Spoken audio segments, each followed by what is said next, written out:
নমস্কার বন্ধুরা, এক্সাম চ্যালেঞ্জের পক্ষ থেকে আপনাদের সবাইকে স্বাগত জানাই আমি। তো আজকের বিষয় হচ্ছে অঙ্ক, আর অঙ্ক আমি নিয়ে চলে এসেছি।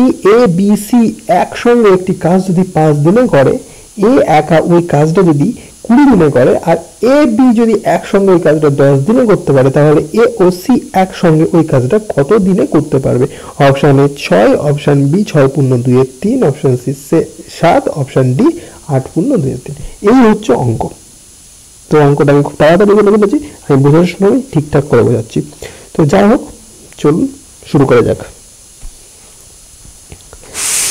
এখানে আমরা যেহেতু কাজ কোনো কিছু বলে দেয়নি, সেহেতু টোটাল কাজটা আমরা এক অংশ ধরে নেব।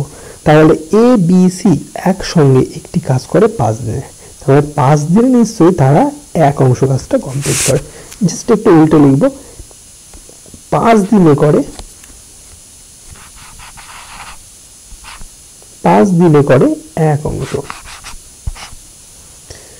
তাহলে 1 দিনে করবে 1/5 অংশ। তো 1/5 অংশটা করবে কারা? করছে এটা এ বি সি। তো ঠিক তেমন ভাবে এ একা ওই কাজটি করে 20 দিনে, তাহলে এ 20 দিনে করে এক অংশ, তাহলে এ 1 দিনে করবে 1/20 অংশ। এটা এ বি সি করছে, এটা শুধু এ করছে।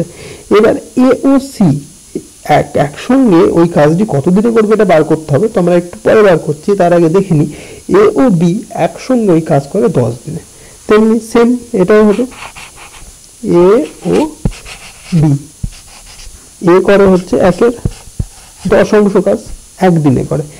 এইবার আমরা টোটাল বার করে নিলাম 1 দিনে কে কত কাজ করে। তো এটা তো বেরিয়ে গেল। এবার একটু ভালো করে আপনারা খেয়াল করুন, প্রথমে আছে A B C. A B C 1 দিনে করে হচ্ছে 1/5 অংশ কাজ, আর এ বি 1 দিনে করে 1/10 অংশ কাজ।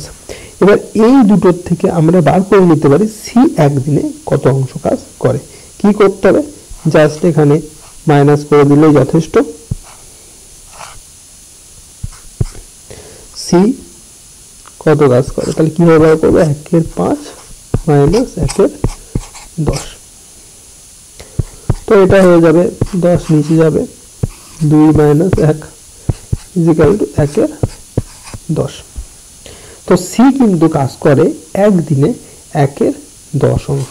এবার এ তো বলা, এ তো আমাদের করাই হয়ে গেছে যে 1 দিনে কত কাজ করে, 1/20 অংশ। তো এবার যেহেতু এ ও সি একসঙ্গে কত কাজ করে সেটা বার করতে হবে। তো আমরা এটাকে যোগ করে দিই, এ ও সি। এবার এ ও সি বলতে দুজন 1 দিনে কত অংশ কাজ করছে সেটা কিন্তু আমরা বার করছি। তো এটা সবই 1 দিনে কত কাউন্ট করছে সেটা আমরা আগে বার করে নিচ্ছি। তো 1/10 প্লাস 1/20, তো নিচে যথারীতি 20 আসবে। 2 প্লাস 1 ইজিক্যাল টু 3/20। এবার এটা তো আমাদের হয়ে গেল 3/20। এটা কত অংশ, এই অংশটা কাজ কদিনে করলো এরা দুজন মিলে? সেটা হচ্ছে 1 দিনে। তাহলে আমরা জাস্ট এবার এটাকে একটু উল্টে লিখবো, 3/20 অংশ কাজ করে 1 দিনে, তাহলে 1 অংশ কাজ কবে করবে? জাস্ট এটা উল্টে যাবে 3, কারণ এটা 1 ভাগ এত, তাহলে নিচে যদি রাশিটা চলে আসে সেটা উল্টে যায়। তো এইটাকে যদি আমরা একটু ফ্রেশ ভাবে করি, 20টাকে এখানে নিই, তাহলে এখানে 6 আসবে, এখানে 18 আসবে, আর এখানে আসবে 2। তাহলে 6 উপরে 2 চলে যাবে, নিচে 3, 6×2=3। তাহলে উত্তর হবে আমাদের 6×2=3। তো এখানে গণিতের সঙ্গে মিললে দেখা যাক। তো এখানে অপশন বি এর সঙ্গে কিন্তু এটা মিলে গেল। তো বন্ধুরা, এই ছিল আজকের অঙ্ক। অঙ্কটা মোটামুটি তাড়াতাড়ি করিয়েছি, আর পরীক্ষার খাতায় তো এত কিছুও লেখানো যাবে না। আমি যা লিখলাম সেটাও লেখানো যাবে না। আমি পরীক্ষার খাতায় কেমনভাবে করতে হবে বলে দিচ্ছি। সমগ্রটা হবে মাইন্ডে, শুরু করতে হবে 1/5, এইটা বার করতে হবে, তারপরে বার করতে হবে 1/20, 1/10 ব্যাস।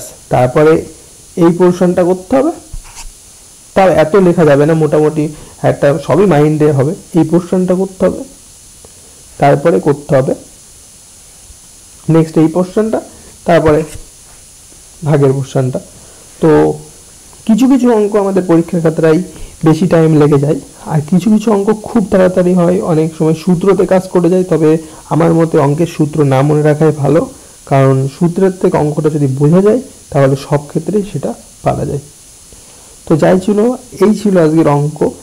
আর অঙ্কের ট্রিপস এবং তাছাড়া সঠিক নিয়মে অঙ্ক অথবা কিভাবে তাড়াতাড়িতে কম সময় অঙ্ক করা যায় পরীক্ষার খাতায়, তো সেই সব বিষয় নিয়ে আমি পরের টিউটোরিয়ালে আলোচনা করব। তো আজকের মতন এই পর্যন্তই, এখানেই শেষ করছি ভিডিওটা। অবশ্যই নতুন ভিডিও পেতে এবং নতুন নতুন এক্সামের খবর পেতে অবশ্যই চ্যানেলটিকে সাবস্ক্রাইব করুন। ধন্যবাদ, ভালো থাকবেন। আর আপনারা পরীক্ষা খুব ভালো করে দিন, আর আপনাদের পরীক্ষা যেন খুব ভালো হয় এই কামনা করেই এই ভিডিওটি শেষ করছি।